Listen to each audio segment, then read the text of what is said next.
예, 말씀 함께 나누겠습니다. 따라합니다. 믿는 자가 되라. 한 번 더 따라할까요? 보지 않고 믿는 자가 되라. 이것은 내 자신에게 하는 말이기도 하고 우리 서로에게 함께 나누는 말이기도 합니다. 오늘 말씀 가운데 있는 말씀이기도 하고 또 오늘 우리가 새롭게 받아야 될 그런 말씀이기 때문에 우리가 이 말씀을 이 부활절의 절기 속에서 다시 함께 나누면서 우리가 회복해야 될, 우리가 가져야 될 신앙이 무엇인가에 대해서 우리 공동체가 함께 고민하고 또 함께 은혜 나누고 결단할 수 있기를 바랍니다. 지난주 부활주일을 보내고 또 우리가 부활절의 절기로서 이렇게 함께 하고 있는데요.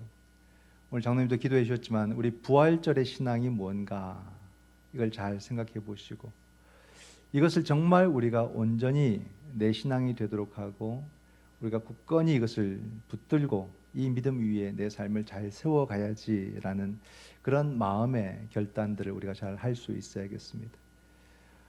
부활신앙은 초대교회의 핵심 신앙이에요. 아니 그것이 그들의 전부이다 이렇게 말할 수가 있습니다. 이 예수 그리스도의 부활 이후에 세워진 공동체가 초대교회 아닙니까?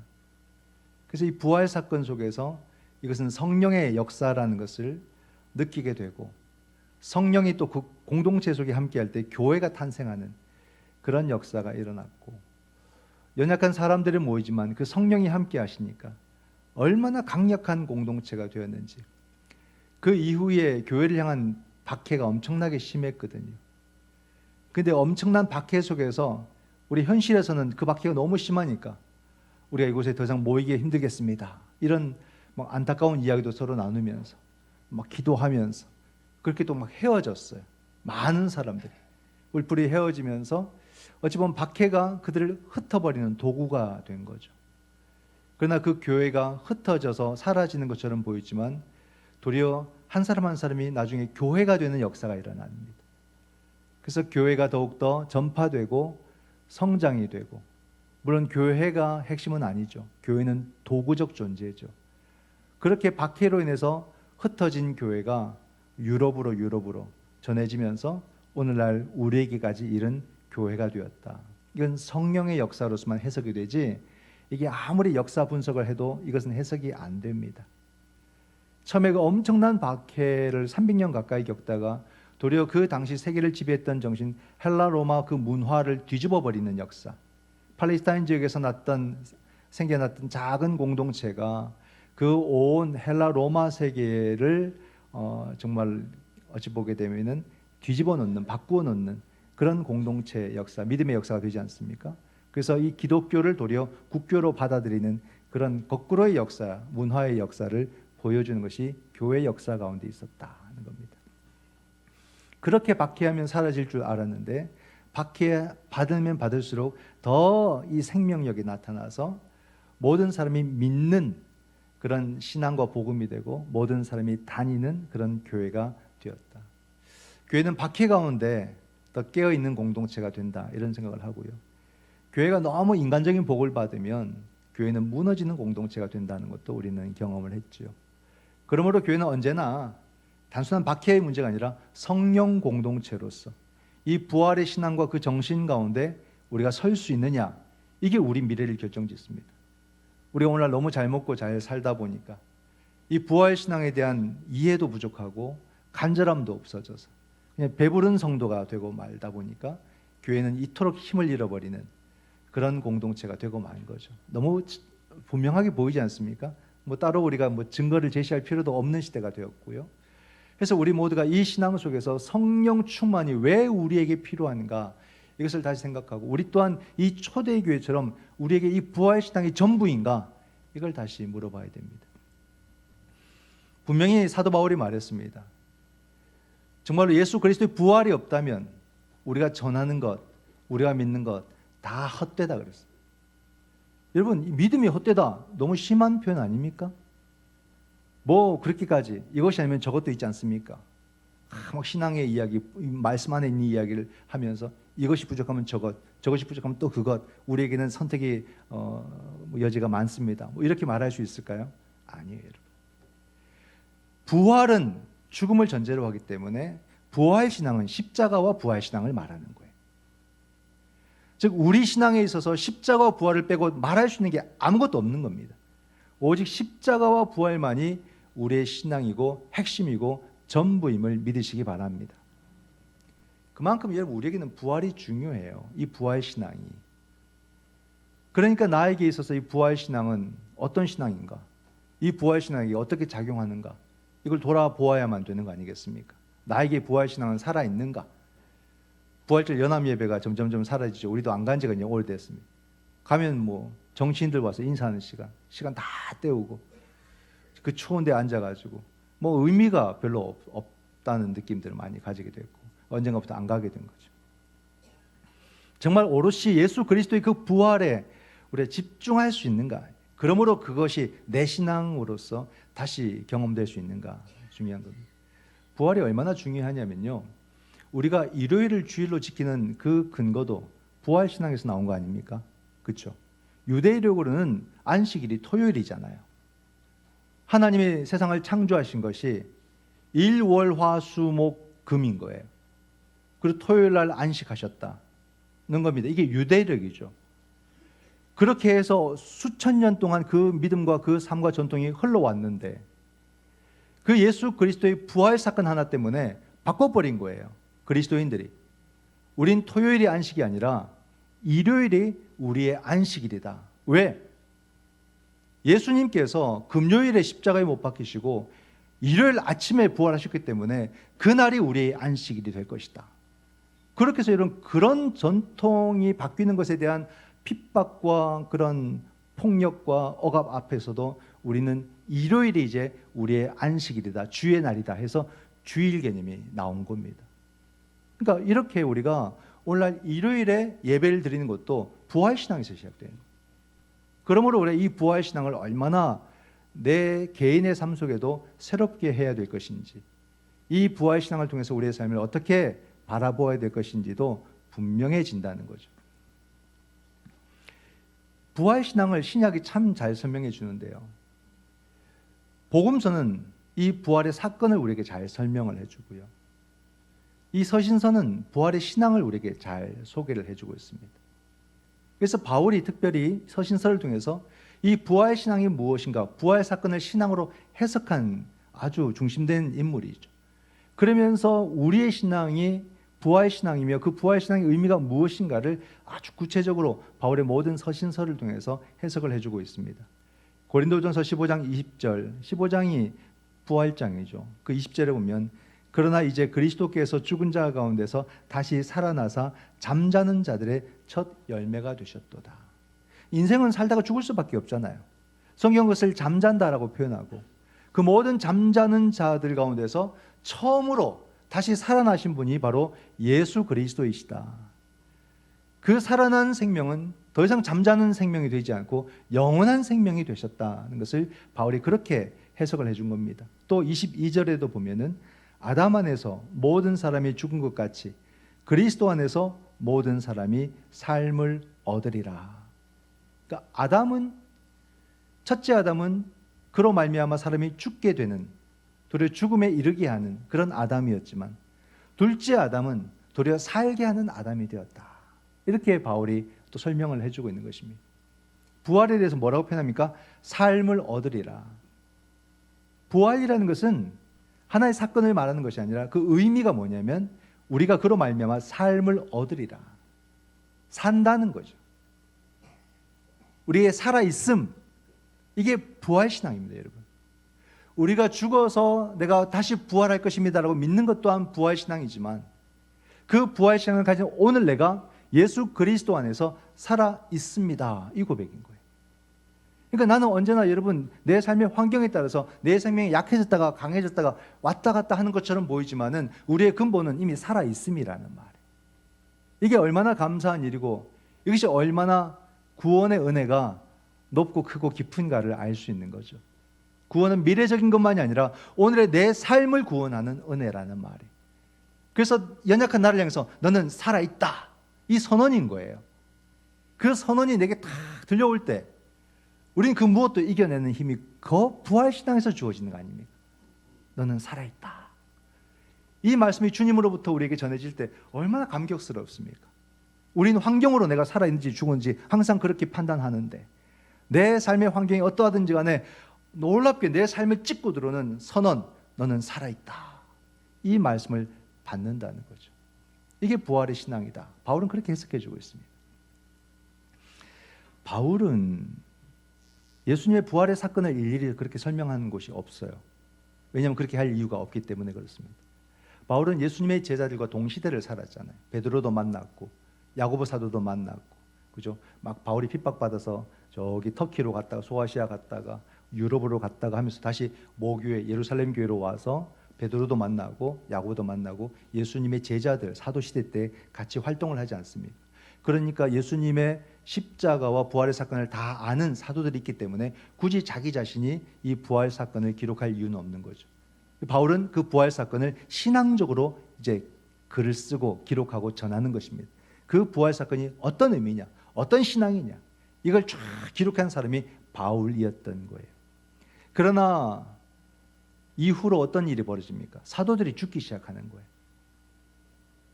주로 순교해서 죽고요. 또 뭐 요한 사도 같은 경우에는 나이 들어 죽고요. 물론 요한 사도도 이때는 살아 있을 때고, 사도 바울과 요한 사도는 어찌 보게 되면 경계선에서 사역했던 사역자다, 이렇게 볼 수 있는데, 사도들이 죽다 보니까 그들이 생각하지 못했던 예수님의 십자가 사건과 부활의 사건을 이제 경험적으로 말해줄 사람들이 사라져 버리는 거예요. 그러니까 초대교회가 우리가 이렇게 있으면 안 되지 라고 하면서 바로 그때부터 예수님의 이 부활의 사건을 기록하기 시작하는 겁니다. 그래서 이런 복음서가 나온 거예요.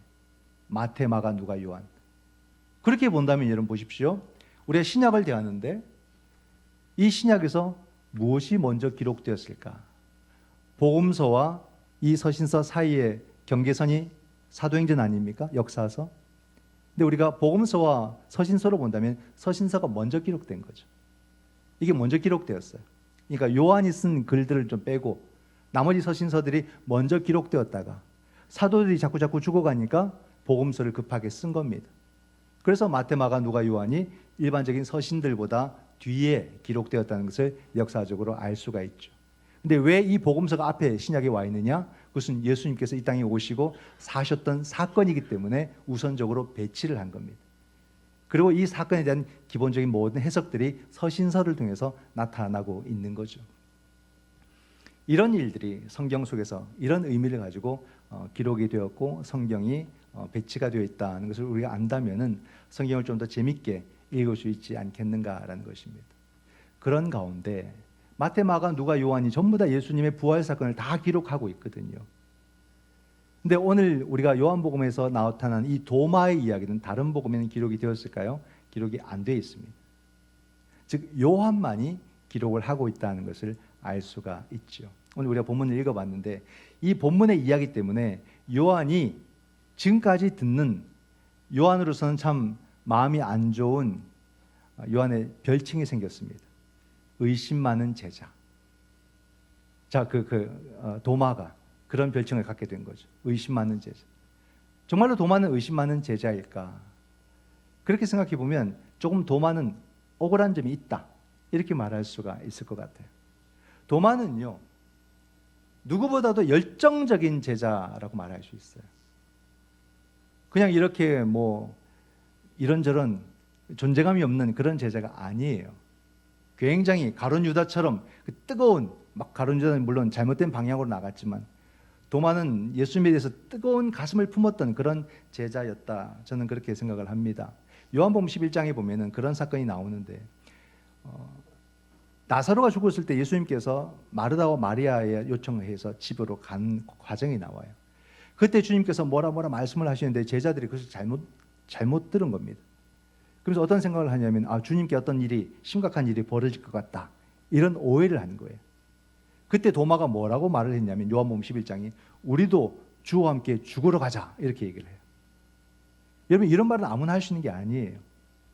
정말로 주님을 향한 그런 마음과 간절함과 신뢰와 그런 열정이 있는 사람이 이런 말을 하지, 그냥 아무 생각 없으면 이런 말을 안 합니다. 그러니까 평상시에 도마가 예수님을 따르면서 어떤 마음을 품었는지 충분히 짐작해 볼 수 있는 그런 이야기 아니겠어요? 주님이 위험에 처할 것 같으니까 우리도 주와 함께 죽으러 가자. 이렇게 말하는 사람이 도마였다는 거예요.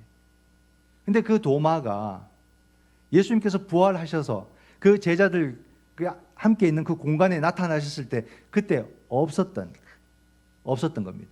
무척 도마로서는 안타까운 일이었죠. 그때 다른 제자들이 주님께서 그 공간에 찾아오신 것을 경험하고선 나중에 찾아온 도마에게 뭐라 말합니까? 우리가 부활하신 주님을 보았다. 그렇게 말하면서 도마에게 막 설명하니까 도마가 뭐라 말합니까? 난 내가 만져보지 않고는 믿지 못하겠다. 그런 얘기를 했죠. 이게 결정적인데 25절 말씀을 보면 다른 제자들이 그에게 이르되 우리가 주를 보았노라 하니 도마가 이르되 내가 그의 손에 못자국을 보며 내 손가락을 그 못자국에 넣으며 내 손을 그 옆구리에 넣어보지 않고는 믿지 아니하겠노라. 얼마 전에 그와 함께 주님과 함께 죽으러 가자 했던 도마이기 때문에 도리어 이렇게까지 말할 수 있지 않았을까. 도마가 정말로 의심이 많아서 이렇게 내가 만져보지 않으면 내가 믿지 않겠다라고 말을 했을까. 옛날에는 저도 그렇게 생각을 했던 것 같아요. 그냥 선입견이에요. 선입견. 왜냐하면 다른 분들이 전부 다 도마를 믿음 없는 사람처럼 설교도 하시고 얘기도 하셨기 때문에 어릴 때 그냥 그렇게 믿었던 거예요. 근데 크고 보니까 도마가 억울했겠다 이런 생각도 들고, 참 주님 오실 때까지 그런 의심 많은 제자라고 그런 평을 듣지 않겠는가 그런 생각도 듭니다. 그러나 여러분, 제가 신학대를 들어가자마자 얼마 안 돼서 바로 인도, 제가 한 번씩 얘기했죠. 인도 선교여행을 갔다 왔는데 한 35년이 다 됐는데 그때 갔을 때 일정 중에 하나가 이제 도마 박물관에 들어가는 것이었어요. 그때 선교 일정은 정말 척박한 인도 현지 삶 속에서 생활하는 거거든요. 밤엔 다니면 안 됩니다. 다니면 똥 밟아요. 밖에서 하도 이렇게 볼일을 많이 봐서 밖에 절대 다니면 안 됩니다. 그 한 여정 중에 하나가 도마 박물관에 가는 것이었는데 침침한 데로 들어가요. 그래서 그때만 해도 도마에 대한 존재감이 저에게 별로 없었어요. 이제 막 20살 넘기는데 뭘 알겠습니까? 근데 도마에 손가락뼈가 있다는 거죠. 어떤 크리스탈 안에 불빛이 딱 비쳐 그 안에 뼈가 이렇게 들어있는 형식인데 그거 보는데 $1 내라는 거예요. 돈이 좀 아깝다는 생각이 그때는 들었죠. 내가 이걸 봐야 되나 말이야. 막 그런 고민을 했어요. 좀 바보 같죠. $1 내고 그걸 봤죠. 근데 나중에 도마를 보니까 너무너무 죄송한 거예요. 나의 주 나의 하나님, 이 고백하고 그 길까지 온 거죠. 도마가 이렇게 어찌 보면 자기가 주님 앞에서 믿음 없음을 보였던 것에 대한 그런 반성과 회개일까요? 그래서 그 길로 떠나가지고 인도까지 그 믿음의 여정을 걸어간 사람이 도마라고 성경은 그렇게 말을 해주고 있습니다. 참 이 도마가 얼마나 억울했을까 그런 생각도 하고, 여러분 다른 제자들은 도마와 달리 예수님을, 부활의 주님을 온전히 믿었을까? 사실 성경에 보면 그렇지 않거든요. 그 부활절날 여인들이 빈 무덤을 보고 막 달려가서 얘기했을 때 제자 중에 아무도 안 믿었어요. 아무도 안 믿었어요. 그들도 보고 믿었잖아요. 도마도 똑같은 거죠. 오늘날 여러분 이 초과학 시대를 살아가는 우리는 더더욱 그렇지 않겠습니까? 우린 도마보다 더 심하지 않겠습니까? 다 따져보고 유전자까지 검색하자고 우리는 그렇게 말하지 않을까 싶어요. 그래야 내가 믿겠다 이런 말을 하지 않을까 싶습니다. 도마를 때 폄하하지 말고 믿음 없다고 그렇게 우리는 말하지 말자. 우리라도 한번 약속을 하면 좋겠다 싶어요. 그러고 난 뒤에 여드레 후 8일이 지나서 주님이 다시 나타났습니다. 우리로 본다면 지난주가 주일이었으니까 오늘이 아니라 내일 월요일쯤에 제자들이 이렇게 모여있는 가운데 주님께서 나타나셨어요. 그리고는 주님께서 그 공동체를 향해서 평안이 있을지어다 샬롬 이렇게 외치시고는 주님께서 이렇게 보시면 도마를 보십니다. 도마를 보시면서 주님께서 이렇게 말씀을 하십니다. 27절에 도마에게 이르시되 내 손가락을 이리 내밀어 내 손을 보고 내 손을 내밀어 내 옆구리에 넣어보라. 그리하여 믿음 없는 자가 되지 말고 믿는 자가 되라. 이 말씀을 하면 꼭 딴 생각하는 분이 계세요. 도마는 정말 만졌을까? 넣어봤을까? 그럴 수도 있다고 생각합니다. 주님, 그래서 도마가 이런 고백을 하죠. 28절에 도마가 대답하여 이르되 나의 주님이시오 나의 하나님이십니다. 간단해요. 영어로는 My Lord, My God 이렇게 딱 고백을 한 거죠.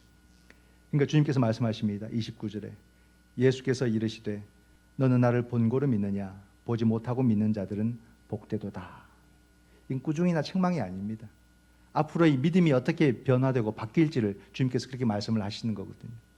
27절과 29절에 믿음이 4번 나옵니다. 27절 끝에 보면은 믿음 없는 자가 되지 말고 믿는 자가 되라. 29절에 너는 나를 본고로 믿느냐? 보지 못하고 믿는 자들은 복되도다.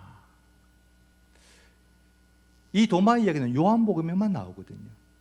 즉 요한이 왜 도마 이야기를 따로 그의 복음서에 넣었는지가 분명해지는 겁니다.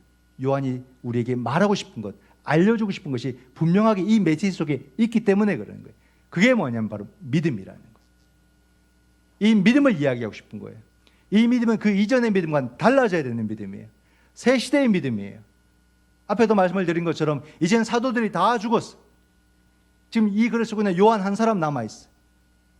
바울과 요한은 경계선의 사도입니다.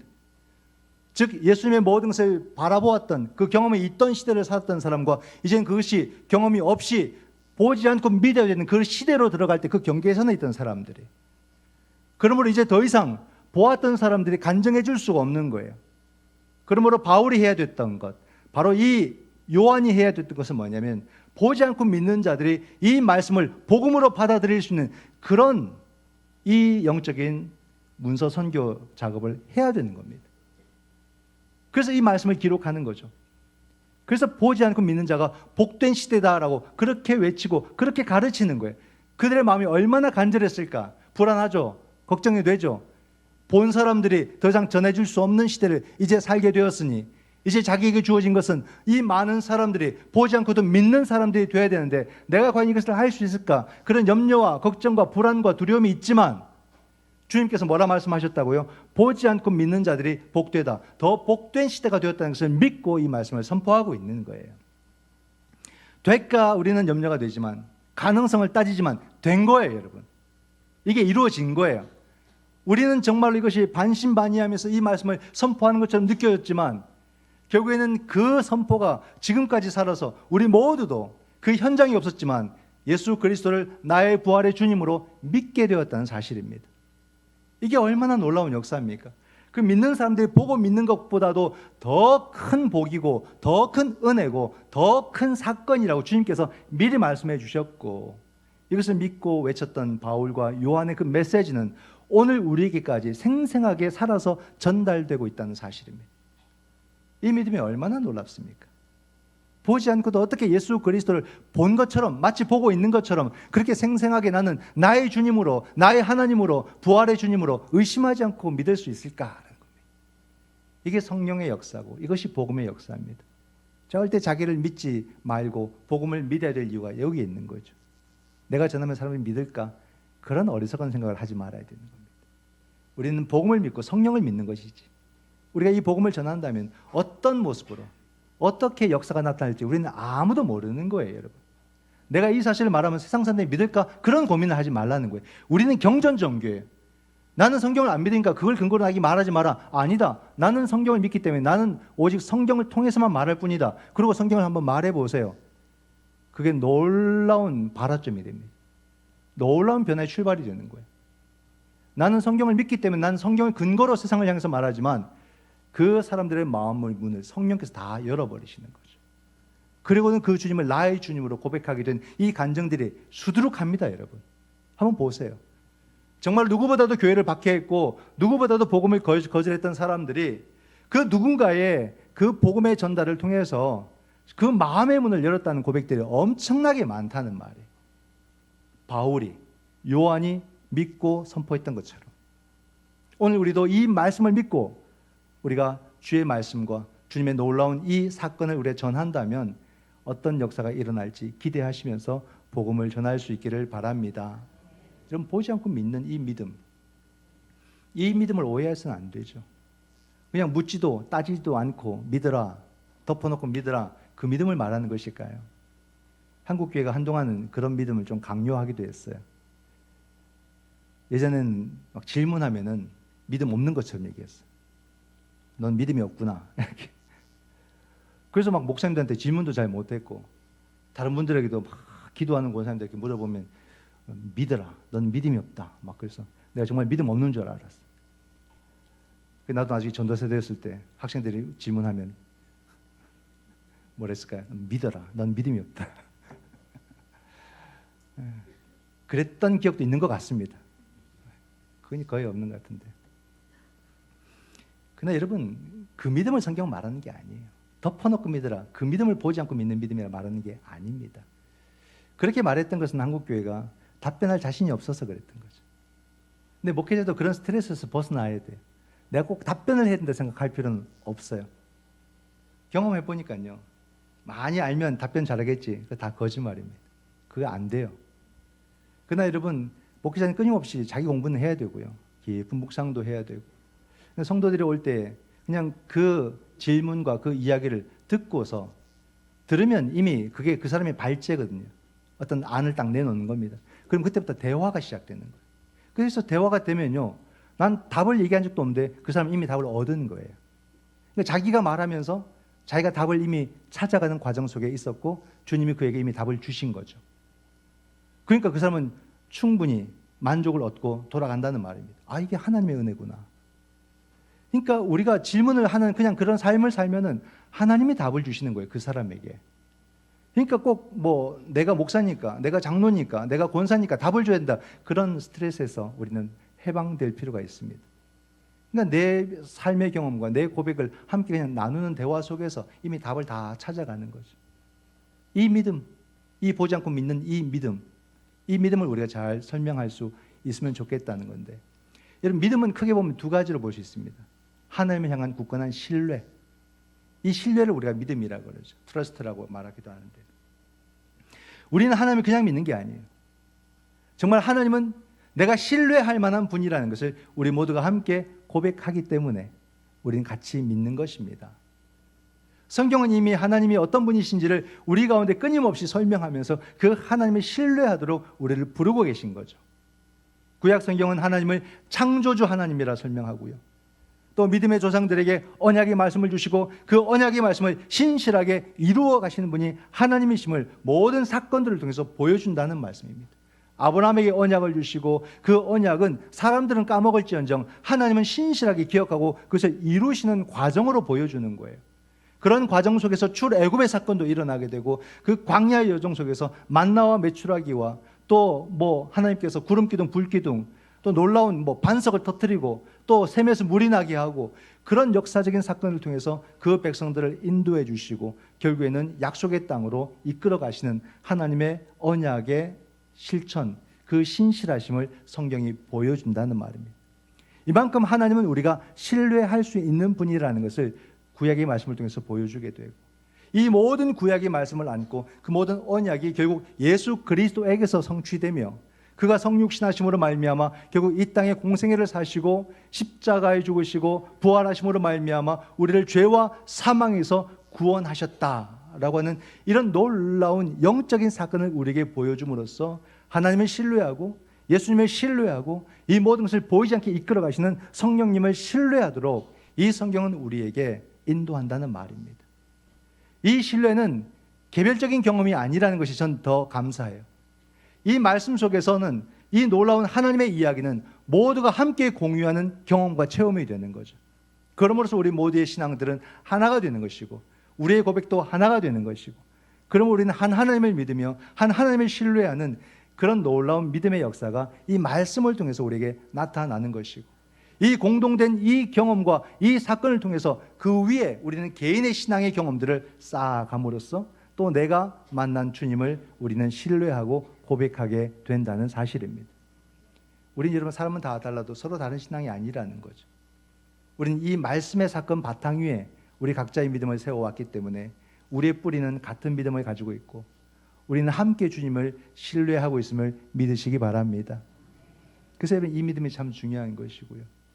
그런 가운데에서 두 번째 믿음은 뭐냐면 정말 참된 신뢰, 굳건한 신뢰를 말합니다. 이게 바로 believe라고 하는 믿음, believe in, 믿음 안으로 들어가는 믿음, 보지 않고 믿는 이 믿음을 말하는 겁니다. 이 하나님의 놀라운 이야기 속에서 우린 진정한 믿음으로 들어가는 이 시간을 경험하게 되는 것이죠. 여러분, 요한이 말하고 있는 이 믿음과 이야기가 얼마나 중요한지를 알아야 돼요. 이것은 바로 요한 공동체, 완전 초대 교회의 시간이 약간 지난 요한이 가장 마지막에 죽은 사도 아닙니까? 이제는 정말 보지 않고 믿어야 되는 그 시대 속에서 그 공동체의 믿음을 요한이 말해주는 거예요. 즉, 이 믿음이 왜 중요하냐면 지금 모여있는 이 요한 공동체의 초대교회 성도들은 예수님을 보지 않았고 그 사건을 보지 않고서도 예수님을 부활의 주님으로 믿었다는 사실입니다. 어떻게? 개별적으로 믿은 것이 아니라 이 공동체 속에서 선포되는 말씀을 통해서 예수님을 십자가의 주님이요 부활의 주님으로 믿게 되었다는 거죠. 공동체의 역사 속에서 한 신앙을 가지게 되었다는 것을 성경이 말해주는 겁니다. 이 신앙이 얼마나 중요한지, 이 신앙이 오늘 우리에게 얼마나 필요한지를 우리는 잘 알아야 돼요. 여러분, 한국 사회가 최근 정말 힘든 시간을 보내왔지 않습니까? 정치도 그렇고 사회도 그렇고 모든 것이 막 격동을 일으키면서 변화돼서 이제 안정의 시기로 간다고 보는데, 이렇게 오는 그 힘이 무엇이었다고 사람들은 판단합니까?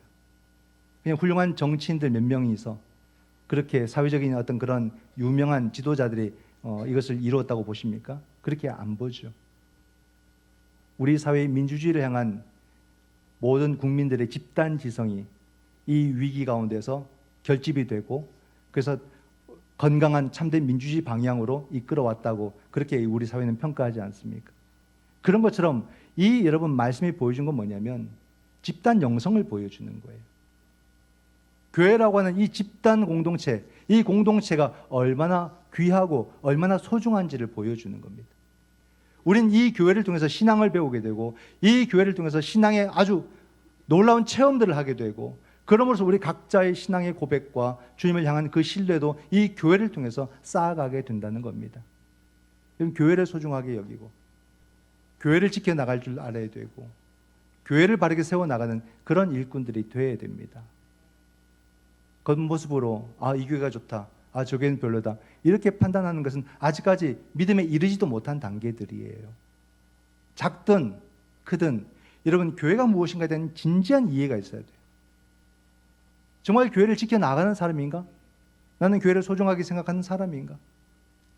여러분, 집단 영성이 보여준 건 뭐냐면 교회에도 똑똑한 사람이 있습니다. 여러분, 정말 훌륭한 멋있는 뛰어난 사람들이 있어요. 근데 그 사람을 딱 떼어내서 이 나머지 교회와 이 한 개인과 비교하면요, 한 개인은 절대 교회를 못 이깁니다. 한 개인이 절대 앞서 나갈 수도 없어요. 왜냐하면 이 교회는 단순한 사람들의 무리가 아니라 성령 공동체라는 말입니다. 그러므로 그 성령 공동체는 한 개인이 아무리 뛰어나도 절대 앞설 수도 없고 이길 수도 없다는 말이에요. 성령께서 그 연약한 자들이지만, 그 연약한 12 제자들이지만 그들을 통해서 교회가 다시 태어나게 만들고 그 교회가 문명을 바꾸는 역사를 일으키신 분이 성령이시고, 지금 2000년의 역사 동안 그 교회를 이끌고 오신 분도 성령이시기 때문에 한 개인이 여러분 교회를 앞서지 못한다는 겁니다. 우리 가능제일교회 여러분 중요한 시점에 있는데 우리 교회가 왜 중요합니까? 절대 여러분 교회를 다른 교회와 비교하지 마십시오. 그건 믿음 없음이에요. 없음. 우리 교회는 어떤 교회로 봐야 됩니까? 2000년의 역사 속에서 성령 공동체가 출발해서 지금까지 흘러온 그 교회의 전승과 역사 속에 있는 교회로 보아야 되는 겁니다. 우리가 세례도 했잖아요. 또 성금요일날 우리는 만찬도 했지 않습니까? 이 예찬을 행하고 있는 교회라는 말이 2000년의 역사 속에서 이 성례전, 거룩한 성례전을 그 전통 속에서 우리의 믿음으로 받아들이고 우리 또한 어떤 상황 속에서도 세례를 베풀며 성찬을 하는 공동체고, 우리는 바로 거기에 참여하는 그런 성도들이라는 말이죠. 2000년의 교회 영성 가운데 가능제일교회를 통해서 참여하고 있다는 것을 아셔야 됩니다. 그러므로 교회를 소중하게 여기고 이 교회를 바르게 세워나가고 지켜가는 것이 우리에게 엄청난 소명이라는 것도 아셔야 되는 거예요. 절대 여러분 내가 다니는 교회를 다른 교회하고 비교하시면 안 돼요. 또 함부로 비판해서도 안 됩니다. 이건 어느 교회나 다 마찬가지입니다. 쉽게 다른 교회를 비판하거나 또는 내 교회를 비판하는 그런 성도들 한 번씩 볼 때마다 정말 저분은 교회를 얼마나 생각하시고 어떤 믿음을 갖고 계신가, 그런 마음이 들 때도 있어요. 그건 정말 우리가 위험합니다. 우리가 그 교회의 소중함과 그 교회와 함께 하시는 그 성령의 그 거룩함을 알고서 이런 이야기를 하는 것일까, 그런 생각이 들거든요. 그 교회를 통해서 우리가 자라가고 앞으로도 내가 그 교회를 통해서 살아갈 것이기 때문에 우리 이 거룩한 공동체, 이 집단 영성을 소중하게 여기고 그 가운데서 우리의 모든 삶을 바르게 세워가야 된다는 것입니다. 여러분, 오늘 요한은 예수님의 그 말씀을 통해서 우리에게 전해주고자 하는 것은 뭡니까? 보지 않고 믿는 자가 복되도다. 이게 우리의 부활신앙이라는 거죠. 그 부활신앙이 내게 어떤 의미냐 하는 것입니다. 여러분, 내가 보지 않고 믿는다는 것은 무슨 말입니까? 나의 주님을 나는 정말 굳건히 신뢰합니다 라는 고백이에요. 나는 그분에게 내 모든 삶을 다 맡깁니다 라는 고백이에요. 내 삶은, 내 미래는 그분께 달렸습니다 라는 그 고백 아니겠습니까? 그 고백은 뭡니까? 나는 오늘도 그 주님과 함께 동행합니다 라는 고백입니다.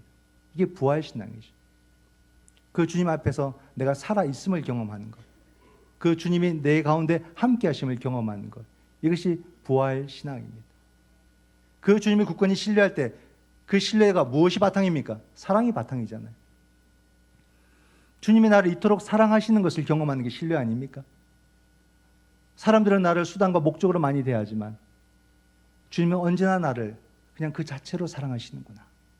그걸 내가 느낄 때 신뢰하는 거 아니겠어요? 그러니까 주님의 사랑을 깊이 느끼는 거죠. 그런 사람은요, 자신의 삶을 결코 비관적으로 보지 않습니다. 부정적으로 보지 않아요. 우린 내 삶의 작은 환경의 변화에도 무너지거든요. 돈이 좀 없어도 무너지고요. 건강이 좀 부족해도 무너져 버리고요. 가족이 좀 어려워도 무너져 버리는 게 내 마음입니다. 그러다 보면 막 나중에는 한탄을 해요. 내 팔자가 어떻고 저떻고, 내가 무슨 죄를 지어서, 왜 나에게만 이런 일이, 이런 말들을 합니다.